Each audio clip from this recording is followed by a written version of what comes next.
Hello. As you may know, I'm Peter Flowers if you've seen any of my previous videos on the internet. I'm doing this recording cold with no practice, so you'll have to bear with me.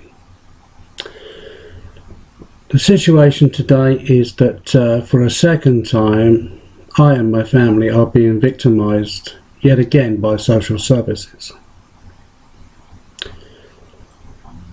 We've had 3 malicious phone calls and 3 visits from the police because of this. One of the visits was very severe. There was a lot of banging at the door and shouting for about 4 minutes while I was getting dressed. Everything was pre-planned.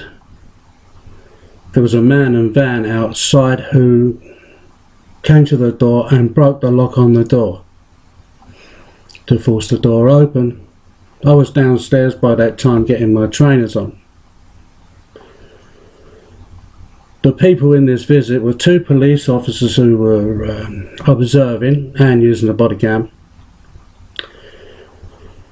Tracy Pragnell, housing officer, who was responsible for doing all this shouting and getting the door forced open, and Caroline Bavin, social worker. They all invaded our home. As you can imagine, that's not a very nice thing to have to experience.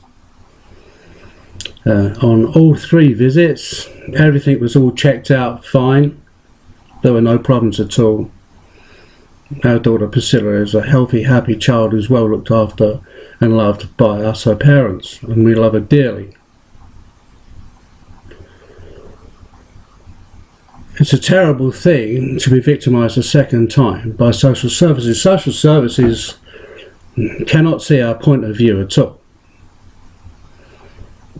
They think they are above the law because of the Child Protection Act, and that parents have no rights at all. They think that they're experts in how other people should run their lives, and that parents don't have a right to fight for justice. I have 2 reports here. The report for Child Protection Conference. One was sent through, and then all of a sudden they sent another through and ordered it.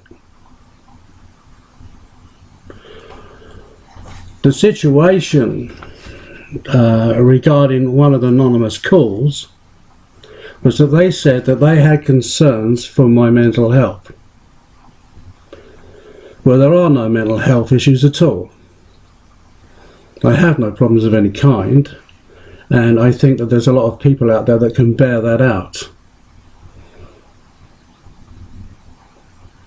I do have a lot of contact with a lot of people.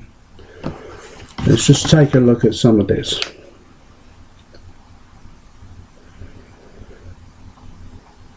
Regarding my daughter, it says here, Priscilla appears to have a positive bond with her parents, in particular her mother. Priscilla does not appear to be afraid of either of her parents.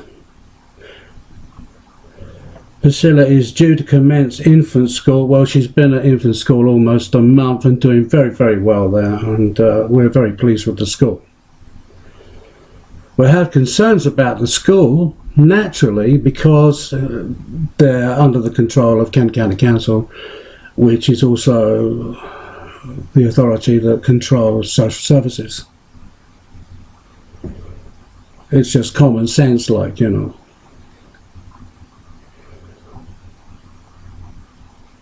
Says that Priscilla's health and immunisations are up to date, which they are. Priscilla presents as a bright and articulate child, which she is. She's doing very well with her education, and we're very, very proud of her, and me and my wife are hoping to teach her everything we possibly can to give her a better chance in life in the future. Knowledge is very important. throughout the early years of a child. Neuron development, cultivation, 1 through to 5 is especially important, and then through to 12. But today's thinking that also that neuron cultivation just doesn't end. It's ongoing, but certainly the first 12 years are extremely important.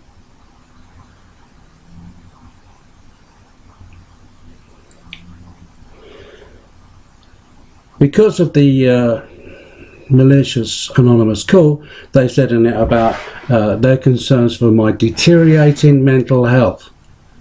Now, I recorded Caroline Bavin's phone call, and that is on Facebook, and that states that in it. So anyway, there are no problems in that area. No one has presented me with a consultant to speak to, which I have no problem with that. It says here, Mr. Flowers is not taking any medication for his mental health. You can see what a stitch up it is. Like, no one has a mental health problem, so therefore why should I be taking any medication for something that I don't suffer from?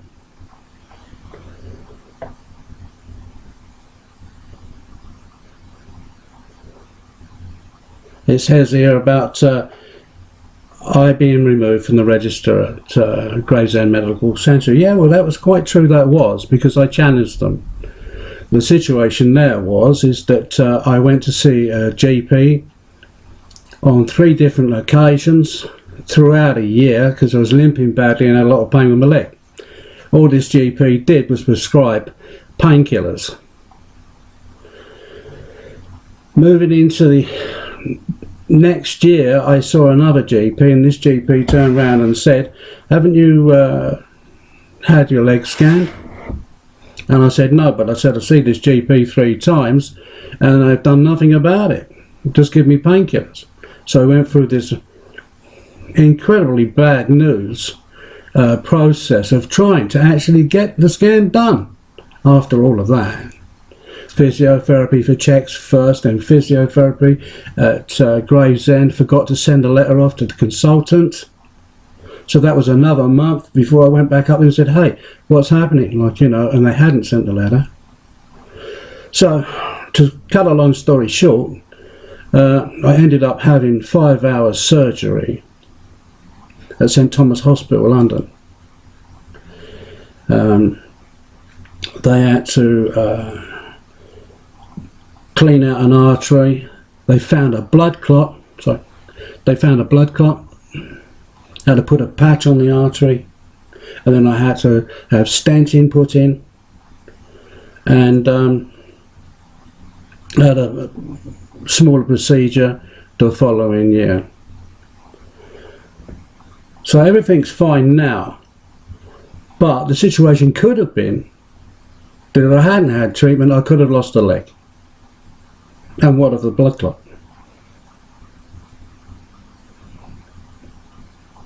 So, moving on from that, I also had a very severe chest infection,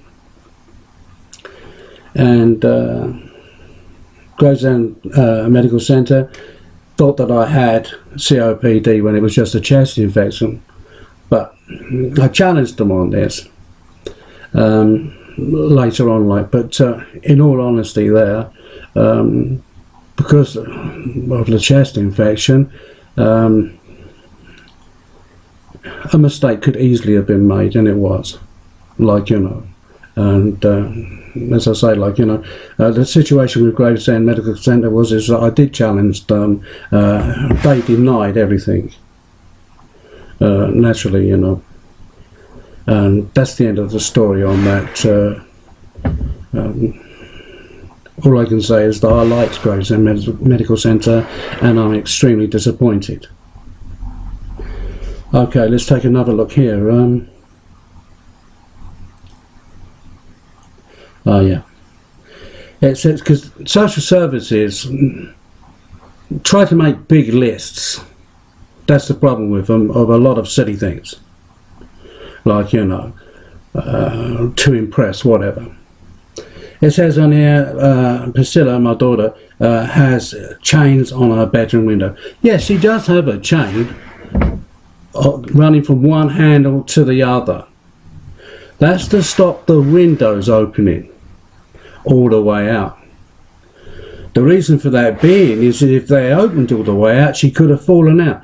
My daughter's a bit of a monkey. She's a fantastic climber. And one day I was looking at the windows. I had to move around the bedroom, you know, move the bed and that. And when I moved the bed, I thought, because she's climbing so much, she might climb up onto the window. So I took a look at the window and I thought, hold on a minute, like, you know, this is a severely dangerous issue and it should have been rectified by Gravesend Council before we even moved into the property. Like, you know, it's a good job that I noticed and thought it through. Otherwise it could have been a disaster. So the chain works perfectly well. There's no problems there with that. It's good. She gets plenty of air still and all that.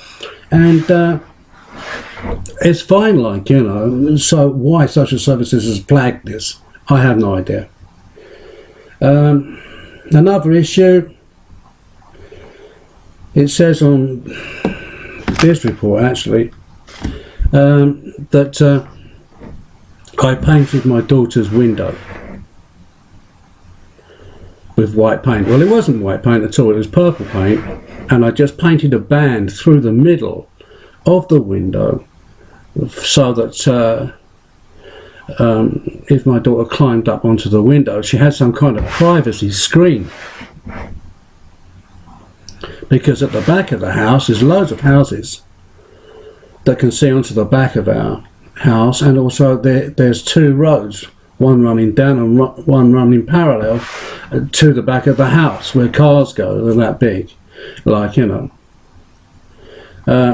So after thinking about this issue with the paint on the window, Social Services also put a lot of rubbish into one of the reports at the end. It said that if I didn't remove the chain and I didn't take the paint off the window, I would be evicted. I've got it in writing here. It's their report, which is a lot of old nonsense. The situation regarding council housing is as follows. If you ever move out, you must leave it in good repair as you found it. So, for instance, if you made a hole, you must fill the hole. If there was paint on the window, remove the paint, and so on. Anyway, what I did was I removed the paint and I put smiley face stickers up instead on the window to create a privacy screen for my daughter. And it works fine, and admittedly it does look a lot better than the paint. Like, you know. So that's that one.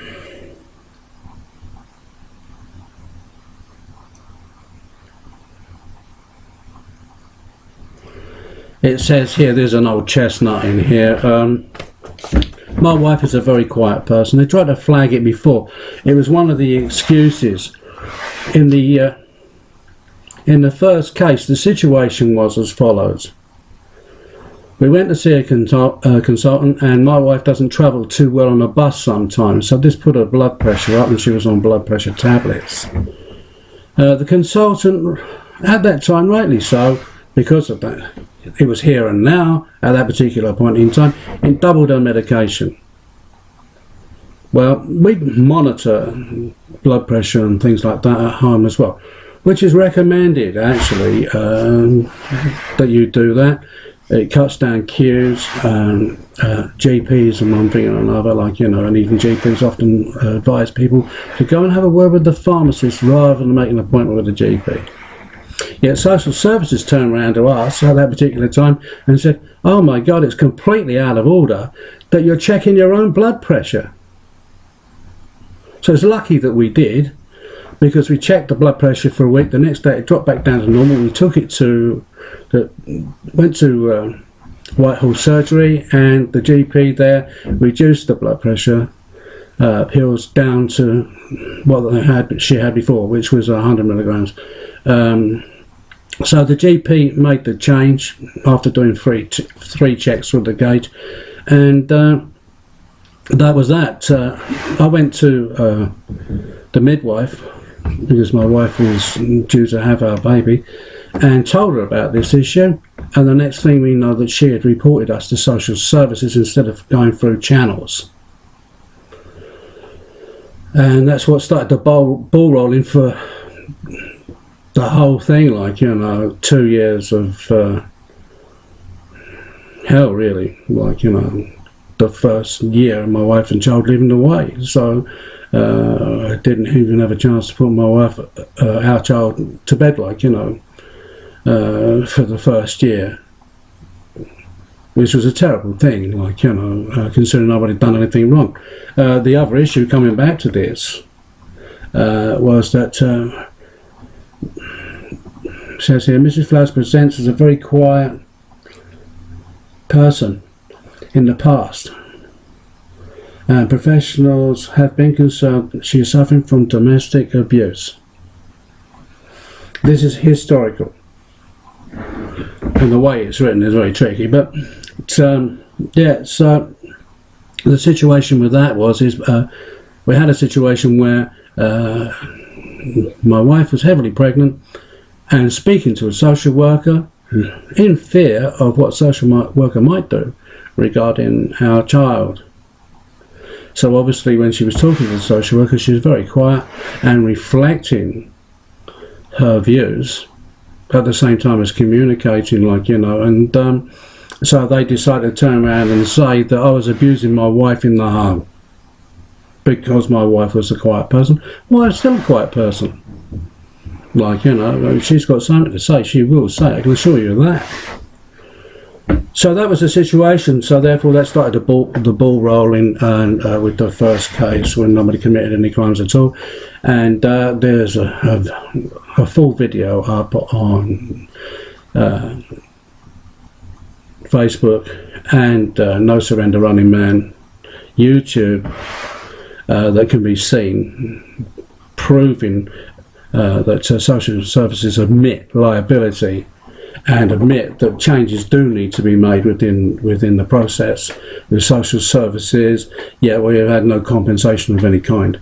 And where we are today, the attitude of social services regarding the first case is that it was justified as far as they're concerned, and they can just do whatever they like to people's lives, and we have to pick up the pieces. Okay.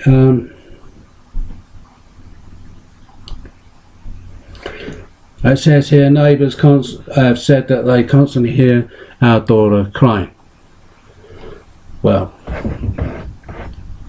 all children will make noise from time to time.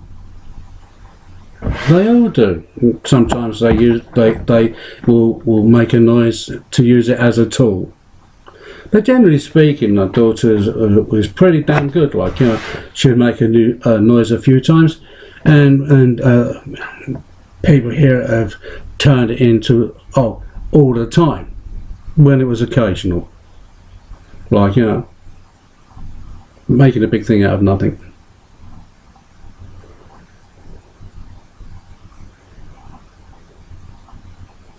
It's here that says that someone alleged that I had locked my daughter in the shed. It never happened. And that was the call where the lock was forced, and the call was made 4 days previous, so there was no emergency of any kind. And then all of a sudden, after 4 days had passed, we got a man in a van outside ready to break the door down. Come on.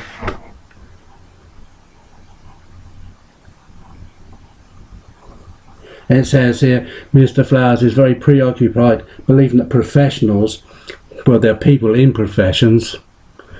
There's a lot of overuse with the word professionals, trust me, with social services, are colluding against him. Oh, like 2 years of our life, and the situation now we're facing child protection plan, and that's perfectly okay.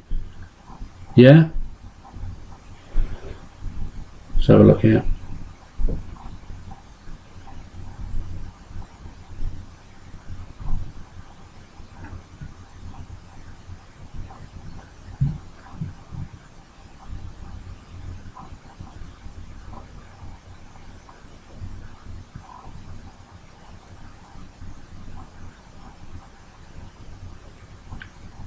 But here's a piece of historic nonsense. There's loads of it also in this one.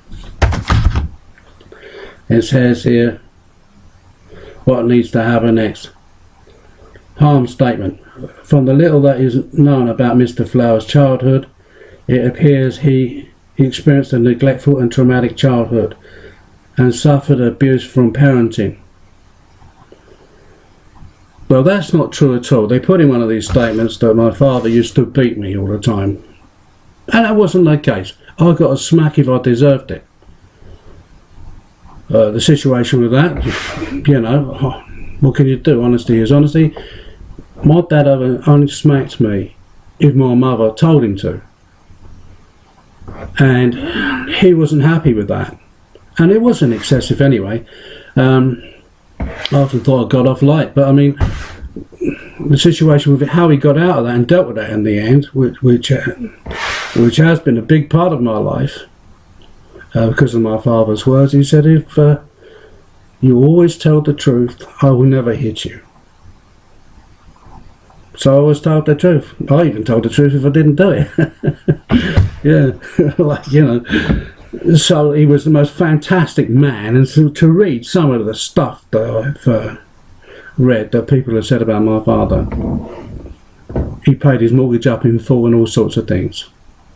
He was a brilliant and very wise man, like, you know, and always took on board everything that he said, like, you know, and gave him the respect he deserved.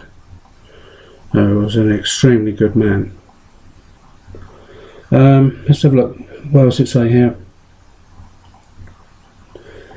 Social services are trying to blame something that didn't really exist at all as impacting on today.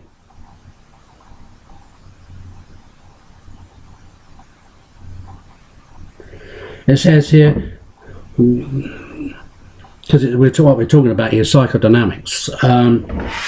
It says here, this issue that's unfounded regarding my parents and how I was brought up, this could have left Mr. Flowers with no parenting template or secure attachment based on his own parenting style, which could result in him being able to meet his own child's emotional needs. Well, my child is very well loved. She is extremely happy, very well developed, very well loved and looked after, and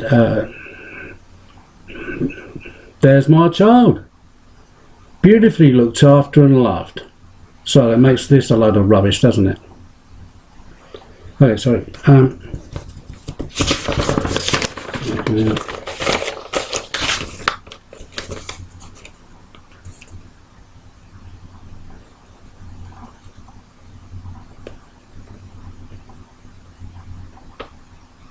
We're talking about emotional needs, yeah? It says here,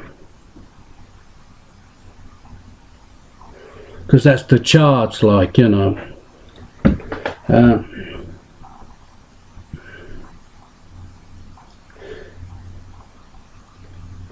Can I meet her emotional needs, it says here.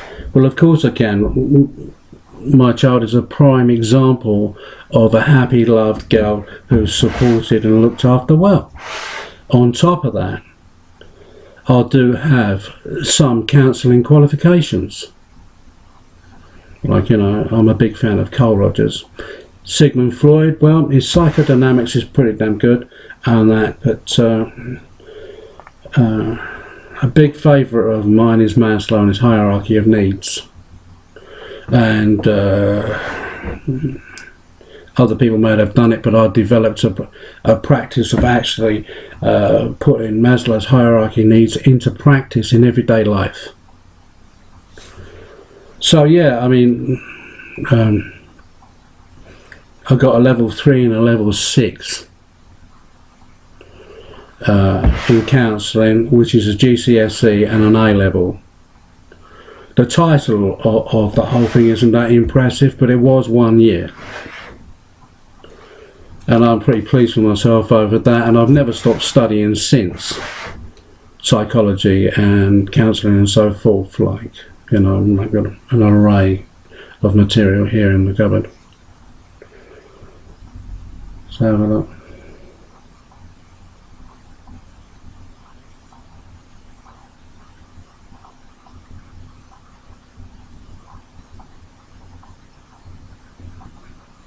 Yeah, so basically, in a nutshell, like, there's been a lot of false accusations. Like, you know, take for example Caroline Baby, another issue. She says that I haven't taken our daughter to play school for 15 months. That's totally untrue. We have taken her on many different occasions over the last 15 months, and that she made a statement like saying that my daughter has had no contact with children. That's a load of rubbish. It's common knowledge in Gravesend that we take our child regularly to Woodlands Park and the prom play area where the slides are and all that, but predominantly now Woodlands Park because it's been refitted and it's fantastic. We've taken our child to Dancing Park on many occasions in Bexley Heath. We're out and about shopping with our child. Our child has had a major amount of contact with other children. There's a Water World Dancing Park as well. We've got lots and lots of videos of and photos of our daughter playing with other children, and yet because we didn't take our child to a government-controlled facility on a regular basis, according to Caroline Bavin, she had no contact with other children. Like, you know, she couldn't even be, she's made this statement without even bothering to ask us anything, like, you know, on that. So that's totally wrong. Alright,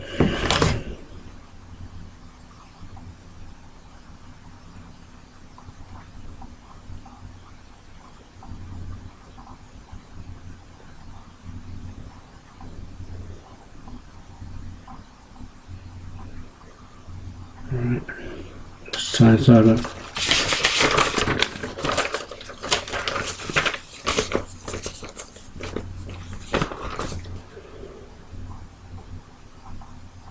Right, so basically in a nutshell, I have to wind up with this because we're running out of time.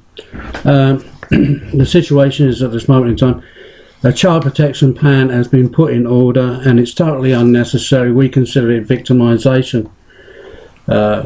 Social services expect us to go to regular meetings and have a Caroline Bavin social worker come round and visit us and ask our daughter questions on how is she and all this kind of thing, and is she happy in her home, and this kind of talk to her, which I'm sure isn't a very good thing for a child to have to put up with, and could be confusing for her. We only know about those visits from an email. As I say, we have had no child protection plan given to us or anything like that yet at this stage. I'm going to do my very, very best to continue to protest and challenge social services, and I have a few irons in the fire, but it's a major challenge against such a controlling force. Like, you know, according to recent reading, in the last year there's been over 1,500 children been put into care. Today, from reading, apparently, according to the internet, there are 69,000 children in care, with over 6,000 children running away from care. I'm sure the figure's double that, because obviously carers don't want it to get out that children manage to slip away from them. There are parents, mothers and fathers in magistrates' courts, family courts, Chatham, Maidstone, and many other places in the country, in courts, waiting rooms, living in fear of losing their children. You've just heard the amount of families that have been affected by social services, and it does seem to be a bit of a production line. They are on very high salaries, social workers, and that's a fact. And the internet is littered with victims from social services. So, as far as I'm concerned, everyone is at risk. We certainly don't deserve what we've been put through. We do have a right to protest in any way we wish. Not that social services agrees with anything like that at all. We're supposed to just lay down and let them walk all over us. I'm not the kind of person that wants to rock the boat or anything like that. I just want us to have a fair deal and live a happy life with our child that we love very, very much. And we've been put through all this for nothing, like, you know, in the past, and now it looks like they're going to try and put us through all this hell again. Like, the only option we've got is to keep fighting, because you have to ask yourself the question, what is the real story? If you think about it, right, I've put some videos and recordings up on the internet regarding social services. You really do need to record them whenever you get the chance, to avoid misinterpretation and lies. Because what we got here is a load of lies and misinterpretation, or situations deliberately misleading by social services.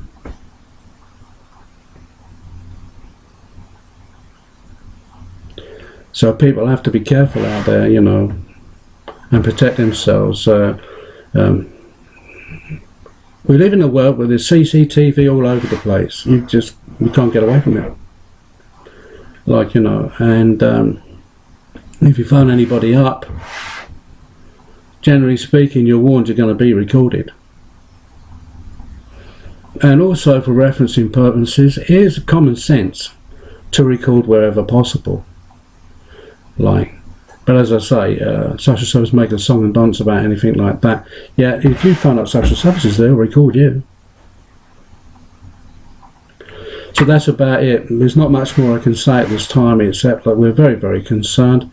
We're going to do our very, very best. The challenge, we did, well, I did, took Priscilla up Joan's house, Gravesend, and we did speak to Caroline Bavin. We did make an arrangement for someone other than her to come to the house, and then she tried to back away from that and force her way in like a bull. Like, you know, we were trying to be flexible and clear up these malicious phone calls and nothing, and all this, sorry, and it got us nowhere.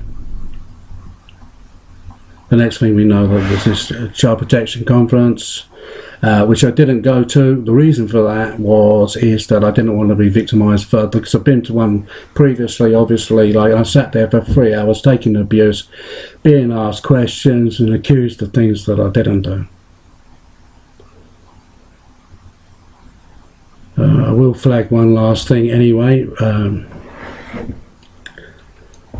Within the NHS, the police force and many other organisations, it's well known that there's multi-millions of pounds paid out in compensation every year for mistakes. And obviously the situation is that with any organisation, if they make mistakes, there is a lot of times that they will not admit that they've made any mistakes at all. That's about all I can really say. Thank you very much for listening.